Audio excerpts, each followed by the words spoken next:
This is Geometry, Unit 3, Day 2. We're going to start to look at algebraic proofs and some of the properties that we'll be using during those proofs. First, we're going to play this number game, and we're going to try these different operations and see what happens as we work through that. You're allowed to pick any number 11 through 98.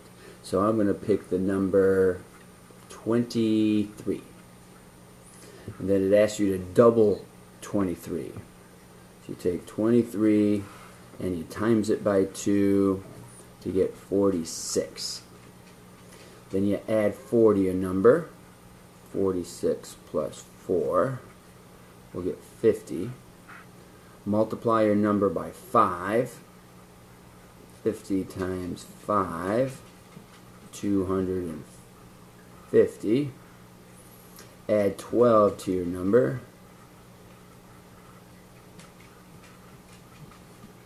So we get 262. Multiply your answer by 10.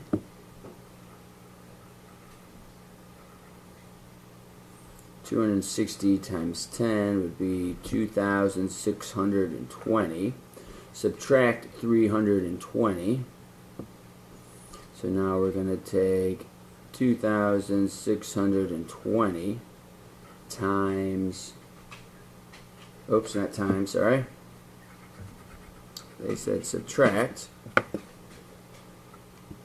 320. So that's going to leave us at 2,300. Then it says to cross out the zeros, and look what happens.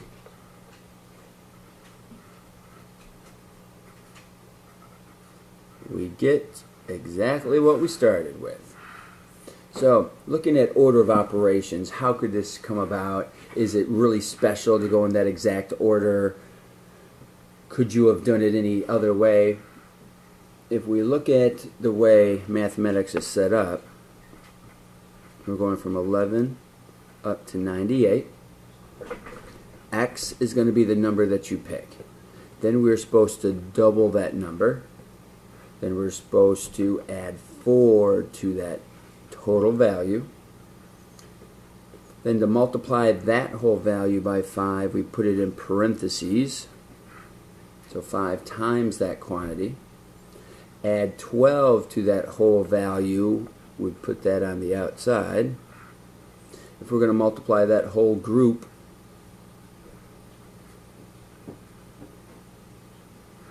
by 10, we need another set of parentheses. I'm going to use what's called brackets.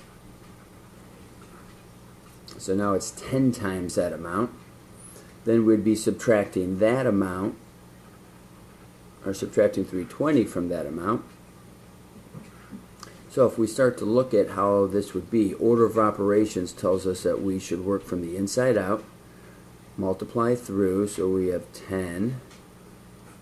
This is 10x plus 20. We don't need the parentheses anymore. We'll keep the brackets, but we don't need those parentheses because we've distributed our 5 through. Collect your like terms. So we have 10x plus 32.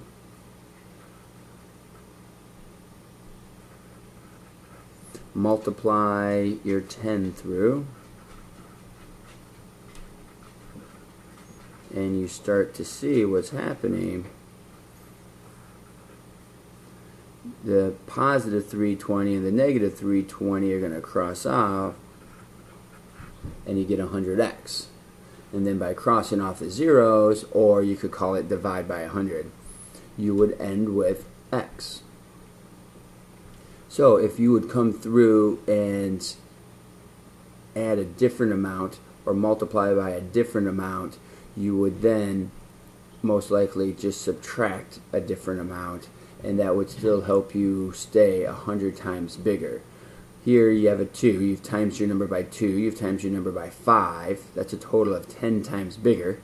Then you multiply by 10 more, that's 100 times bigger just to the x. The rest is all getting up to 320, which you subtracted. So you could come up with your own number trick using the different rules similar to these, but you could change all the values. Okay, some of the properties that we'll be using. These are very basic properties, but we'll be using these throughout the year in our geometry proofs and definitely in our algebra proofs. This concept of addition property of equality. If you have two terms that are equal to each other, I often like to say if A is the amount I have in my wallet and B is the amount you have in your wallet, if we add the same amount to both sides, to your wallet and my wallet, we're still going to stay equal. It's called the addition property of equality. It's going to keep them equal. And by subtracting the same amount from each wallet, we would still keep the equality equal. Multiplication property of equality. If you have two values that are equal, if you multiply each of those quantities by the same amount, the equality stays the same also. It's going to be equal. Division is going to hold that same property. So now it's not amazing that works. You of course understand that, but now we have a name that we can link to that process. When we're adding the same thing to both sides of an equal sign, we're going to specifically say that is the addition property of equality. Substitution property of equality, not necessarily an equal sign will happen here, but we'll say A, meaning the letter A, can be substituted into any expression for B. We'll do that a lot in the geometry proofs. It won't happen as much in the algebra proofs, but we'll definitely do that a lot in the geometry proofs. Distributive property. This is not of equality, so I'm going to cross out the equality part because it's only done to one side of an equal sign. Distributive property is the process of multiplying through into your parentheses, so you get A times B and A times C. Even when we work the other direction, we call it practically factoring. You factor out the number. We'll still call that distributive property because it's the same concept, it's just working backwards. On the second page, we're going to look at the word proof. What is a proof? It is a logical argument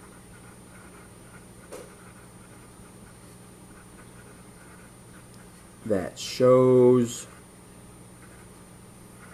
a statement is true.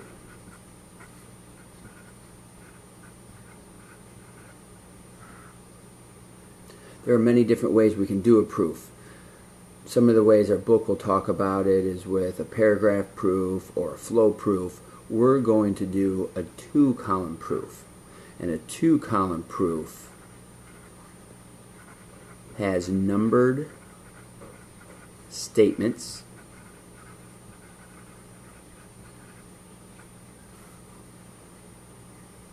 and it will have corresponding reasons. And all of this, so it'll have reasons that show an argument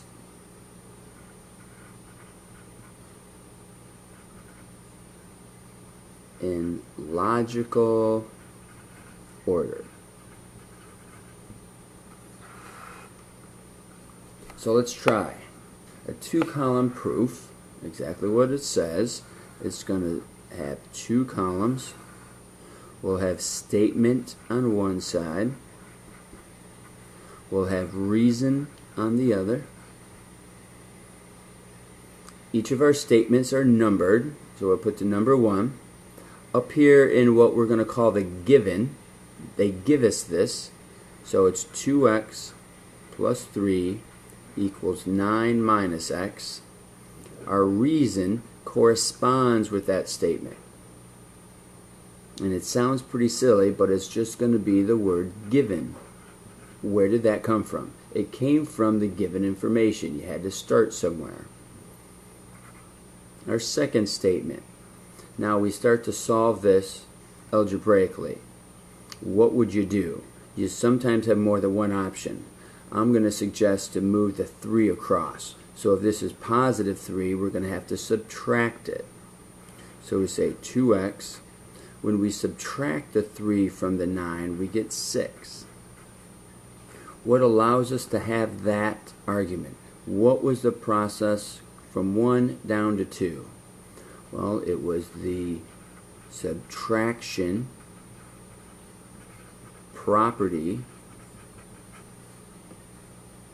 of equality.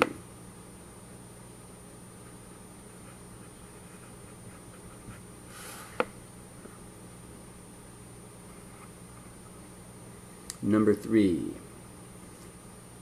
Mathematically, what would we do next? What do you think? Most likely you'd move your x across. So you'd add, because this is minus, you would add x to both sides. In a proof, we typically don't show the steps. The work isn't in between each of these. If you need to do the work off to the side, that's a wonderful process to do. And the reason that allows us to do that, how did we get 3x equals 6? Because we did the addition property of equality. And then most of us would realize our last step. We're going to divide both sides by 3. So we'd get x equals 2. What allows us to say x equals 2? What was the process? Called division. Property of equality. Most students feel pretty comfortable with algebraic proofs because they're comfortable with the process of working through an equation. You completely understand when you subtract, when you add and divide. The toughest part is taking the time to write it out, represent what you have. Would like you to show all 4 words. You could do an abbreviation to property of equality. Often you'll see it written as just POE. So subtraction, POE. Addition, POE. That would be an option. But we're going to write longer statements for longer reasons in the future. You can't be afraid of just writing a couple words out. So our next example. We'll do our 2-column proof.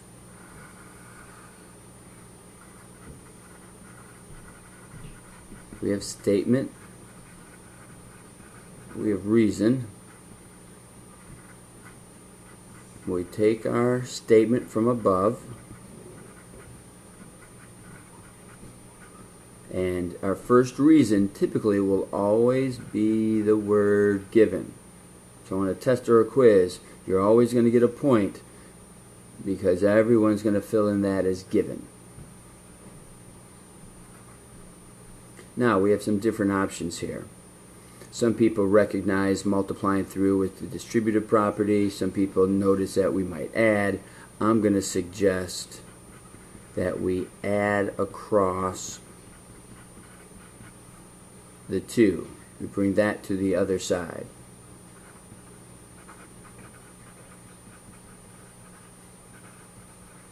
And how we got to this statement, how the 10 became a 2, is by the addition property of equality.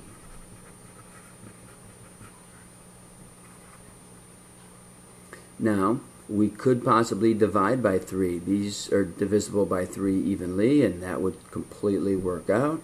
But just to show you what it would look like, we can also we can distribute the 3 through there, and we would call that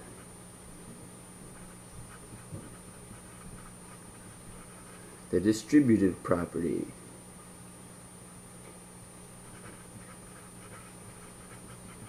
We don't call it of equality because we don't do it to both sides. We don't do it to both sides of the equal sign. Next, you have some options again. You can move the x's, you can move the numbers. I'm going to suggest to move the numbers. So add 15, you get 36.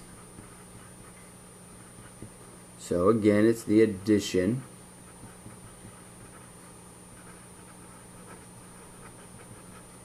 property of equality.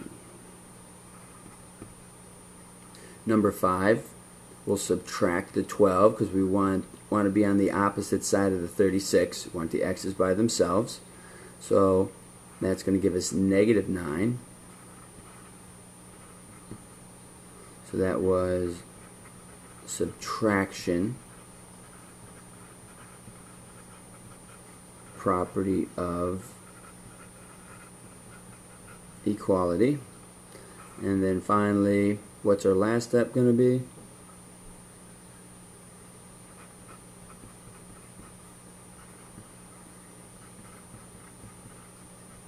Division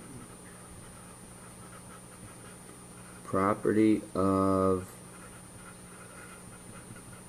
equality. So we're working through a 2-column proof. We have our statements and our reasons. We write out what reason did we have for saying this statement. Okay, more of a word problem. The formula for the area of a triangle we all know is area equals half base times height. We're going to solve the formula for B, and we're going to write a reason for each step.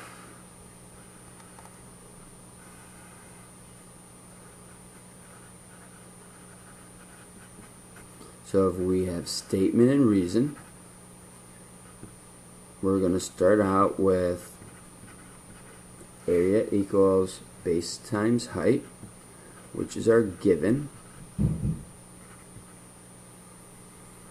Now if our goal, they say, to solve for B, you got to stay focused on what they're asking for. We need to move the half away and we need to move the h away. Some people talk about dividing by a fraction, but the other option from dividing is to multiply by the denominator, multiply by 2. So I'm going to say 2a equals bh, and that was multiplication property of equality. And then to get the b by itself, we would divide by h. Divide by h.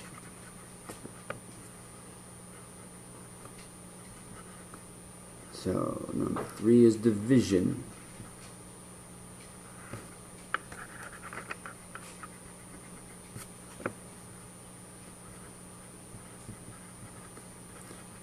Property of equality. Now it talks about substituting in the area of 1,768 square inches, and the height is 68. We're supposed to find what is the base. This isn't part of our proof, so we're going to put in 1,768 with a height of 68. That is supposed to be our base. So our base is going to be 52. When we think about the units, we see that the area is called square inches, but when you're just working with one of the dimensions, it's plainly inches. It's not squared.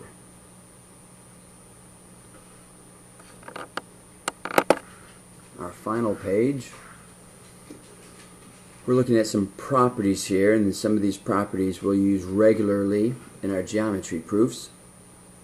It's going to seem a little silly. It's called the reflexive property. If we're working with numbers, you're going to have A equals A. It's when two values are equaling each other. What allows that to be true, it's just called the reflexive property. When you have a segment, you would say AB equals AB. When that's going to come into play, maybe is when we have a triangle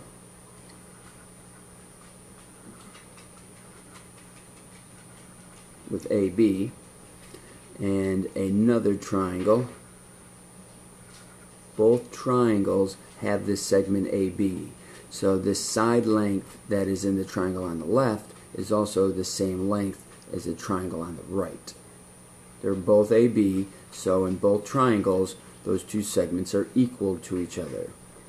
Angle. The measurement of angle A is going to equal the measurement of angle A. One way that that's going to be used in our geometry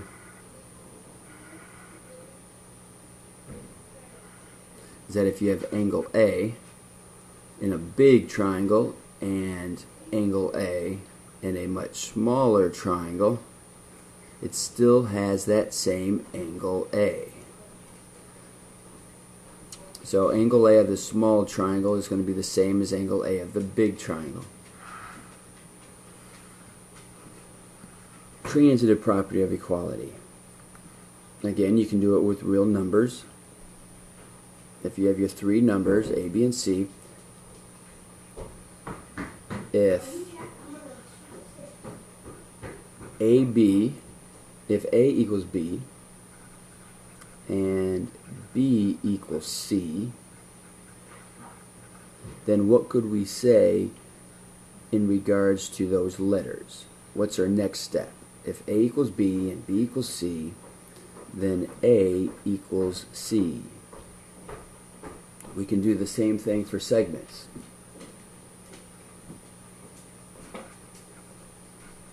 If AB equals CD, so two different segments equal each other, and we know that CD already equals EF, then what statement could we use that would relate those segments to each other? We could say that AB is going to equal EF.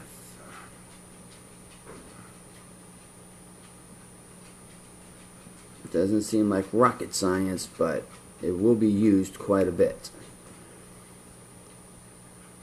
If the measurement of angle A equals the measurement of angle B, and the measurement of angle B equals the measurement of angle C, then what would you say? The measurement of angle A equals the measurement of angle C. We'll use this a lot in our geometry proofs, not so much in the algebra proofs, but we're talking about it now because it's of equality, and equalities fall with equations. The reflexive property we'll use a lot. Transitive property, we'll also be able to call this substitution, where we're substituting the AB in place of the CD, and we get AB equals EF. That'll be another option, but we'll talk about that when we get there. Here's how it'll look like on a test or a quiz. It'll ask you to use the transitive property of equality, POE, property of equality. If you know that R equals S and S equals 44, then what can we say that relates those together? That R equals 44. That's using the property of transitive property of equality. Reflexive property of equality. The measurement of angle n. Remember, when we do reflexive property, it's the same thing. It's like a mirror, reflexive, reflexing back and forth. Addition property of equality. You're adding the same thing to both sides. So here they show us adding xy and also adding xy to this side of the equal sign to two terms. Those two terms would be rs equals tv, and if you add xy to both sides, you're going to keep the equality. This is substitution. So if we know that the measurement of angle 1 is 20, and we also know that the measure of angle 1 plus the measure of angle 2, we're going to substitute in 20 plus the measurement of angle 2. We substituted our value into our expression. So that concludes our second day of Introduction to Proofs.